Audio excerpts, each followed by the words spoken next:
सुप्रभात मित्रांनो, आता आपण आहोत लोणेरे येथील गोरेगाव गावात।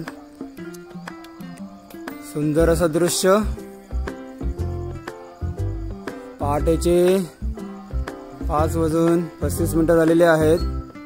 आज दिनांक 3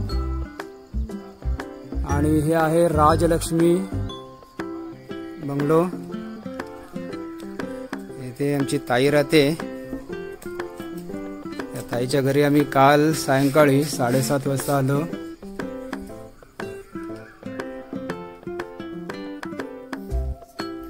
ही आहे आमची अनिता ताई, अजित भंडारे यांची बहीण। आणि काल खूप छान तिने आमची सोय केली। जेवण वगैरे करून आंघोळ करून जेवण करून आम्ही मस्तपैकी भोजन ग्रहण केला। कसली भाजी होती?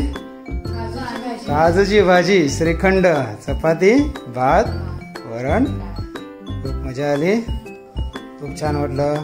भाऊ आणि मुलगी झोपलेली आहे, त्याच्यामुळे आम्ही आता सकाळी बरोबर 5:45 झालेले आहेत। तर आता निघत आहोत, निरोप घेतोय। ताई, खूप छान वाटलं तुझ्याकडे येऊन। तुझी इच्छा होती की प्रवीण कधीतरी माझ्याकडे ये, तर आज आम्ही सायकलने येऊन तुझ्याकडे जे आराम वगैरे केला, खूप छान वाटलं।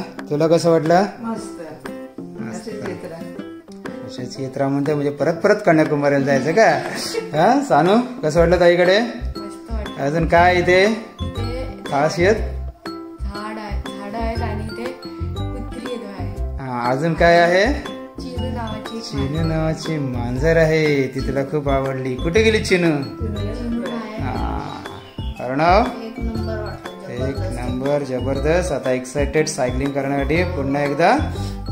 चला तर मित्रांनो, आता भेटूया डायरेक्ट चिपळूण। तर प्रवासात आपण भेटत राहू। नमस्कार।